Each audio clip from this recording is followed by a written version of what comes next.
Ladies and gentlemen, someone in your life is draining you right now and you're calling it being nice. Stay with me for the next 10 minutes because I'm about to say something that might upset you. Being nice to toxic people isn't kindness, it's self-betrayal. You've bent over backwards for people who wouldn't lift a finger for you. You've said yes when your gut screamed no. You've smiled through the pain, made excuses for their behavior, given chance after chance to people who were never going to change. By the end of this video, you're going to know exactly why that happens, how it's quietly destroying you, and the 5 things you need to do starting today to take your power back. So don't skip this one. If you've ever felt exhausted after talking to someone, if you're always the one apologizing first, if you're always giving more than you get, this is for you. Kindness shouldn't cost you your mental health. You were taught to be kind, to treat people with respect, to keep the peace. That lesson has served you well most of the time. But here's the raw truth. That same lesson becomes a trap when it's used against you. Toxic people don't see your kindness as a virtue. They see it as a vulnerability, a crack in the wall they can slip through. You give, and they take. You forgive, and they repeat. You explain, and they ignore. Over and over, your mental health gets chipped away, piece by piece. You start thinking, maybe if I'm nicer, they'll treat me better. But the more you bend, the more they break you. Kindness is beautiful. But kindness that costs you your sanity isn't noble, it's dangerous. It's not your job to be the emotional buffer for someone who refuses to do the work. You can't be the bandage for someone who keeps inflicting the wound. You don't owe anyone your peace.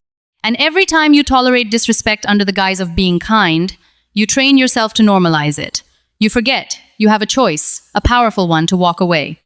Being kind to yourself has to come first. That means listening to your gut. That means saying no, even when it makes others uncomfortable. You don't have to be rude. You don't have to scream, but you do have to stop smiling while people trample your spirit. When kindness becomes a tool other people use to keep you silent and stuck, it's no longer kindness. It's a weapon pointed at your own mental health. And here's the part most people never realize until it's too late. Toxic people don't change because you're nice, they change when you leave. People don't change because you keep giving them chances. They don't wake up one day magically transformed because you showed them endless compassion. If they ever change, it's because they lose access to you, not because you love them harder.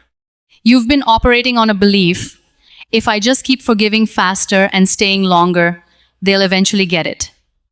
But they don't. Not because you didn't try hard enough, because they have no incentive to. Why would someone change if they can treat you badly and still keep you around? You can't guilt someone into empathy.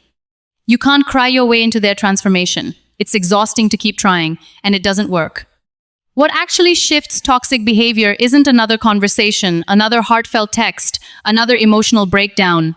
It's your absence. The silence when you stop responding. The space you create when you walk out the door and don't look back. Your value doesn't rise or fall based on whether someone decides to treat you better. Their dysfunction is not your burden. You are not their therapist, their lifeline, or their emotional punching bag. Understand this. If they were capable of honoring you while you were still there, they would have already done it. Leaving isn't quitting. It's protecting yourself. And here's how you actually start doing that with the one skill most people never learned. Boundaries aren't rude. They're required. Somewhere along the way, you were taught that saying no was impolite. That having standards made you too much. So you shrank. You said yes when you didn't mean it. You let people walk over you in the name of being agreeable. But boundaries are the clearest sign that you respect yourself. They say, I know what I deserve, and I'm not settling for less.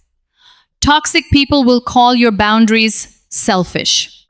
Of course they will. Your boundaries block their access to the parts of you they've been exploiting. They don't care about your limits. They care about your compliance. And when you stop giving it, they panic. You are not responsible for how someone reacts to a boundary. You are only responsible for setting it clearly. Start getting specific. What behaviors drain you? What conversations leave you depleted? Who constantly crosses the line and then gaslights you into thinking you imagined it? Write it down. Name it. That's step 1. Every time you enforce a boundary, you reclaim a piece of your power. You stop begging for respect and start requiring it. Boundaries don't ruin relationships. They reveal them. If someone walks away because you finally said, "Enough," let them go. That was never love. That was control in a nice outfit. But here's the thing, before boundaries can even work, you need to know exactly who you're dealing with. So let's talk about that. 5 signs you're dealing with a toxic person. Quick gut check. If you recognize 2 or more of these in someone close to you, this video was written for you. 1, they apologize with actions that never actually change. Same sorry, same behavior, every single time. 2, you feel drained, not energized, after almost every interaction with them. 3, they only show up when they need something from you. 4, when you express hurt, somehow the conversation ends with you apologizing to them. 5, you find yourself constantly explaining, justifying, or shrinking your own needs just to keep them comfortable. If that list felt uncomfortably familiar, you're not imagining it. You're not too sensitive. You've been reading the room correctly the whole time, you just haven't given yourself permission to act on it. That changes now. Stop shrinking, you weren't made to be small. You've been minimizing yourself to keep other people comfortable. Holding back your opinions, hiding your accomplishments, downplaying your joy. Let's call that what it actually is. Not humility, fear. Toxic people don't want you to grow because growth threatens their control. When you rise, they lose their grip. So they criticize you, mock your goals, make your progress feel like a burden. Their discomfort is not your responsibility. Their insecurity is not your weight to carry. You were not made to stay small for people who refuse to grow. Let them be uncomfortable. Let them talk. While they're doing that, you stay focused, you get louder with your truth, and you get bolder with your decisions. You don't need to get smaller to make someone else feel bigger. Focusing on you isn't selfish, it's survival. You've been conditioned to put everyone else first. Their needs, their feelings, their messes, even while your own life is falling apart. Focusing on yourself is not betrayal. It's survival.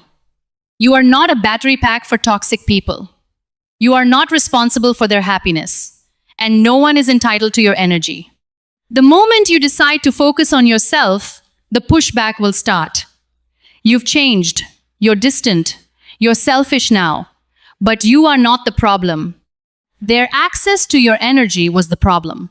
You don't owe anyone an explanation for choosing yourself. You only owe yourself the commitment to stop betraying your own needs. In the end, life is too short to keep watering dead plants. You've spent enough time explaining yourself, overextending yourself, and calling it kindness. This is your wake-up call. From this moment forward, your life is about one thing: alignment. Not approval, not performance. Alignment. Being kind doesn't mean being a doormat. Forgiveness doesn't require proximity. Real love starts with how you treat yourself, not how many chances you give people who've already shown you who they are while they're stuck in the same cycles. You're building a life that reflects your worth. Because the moment you stop being nice to toxic people, you start being real to yourself. If this video hit home, hit subscribe so you don't miss the next one.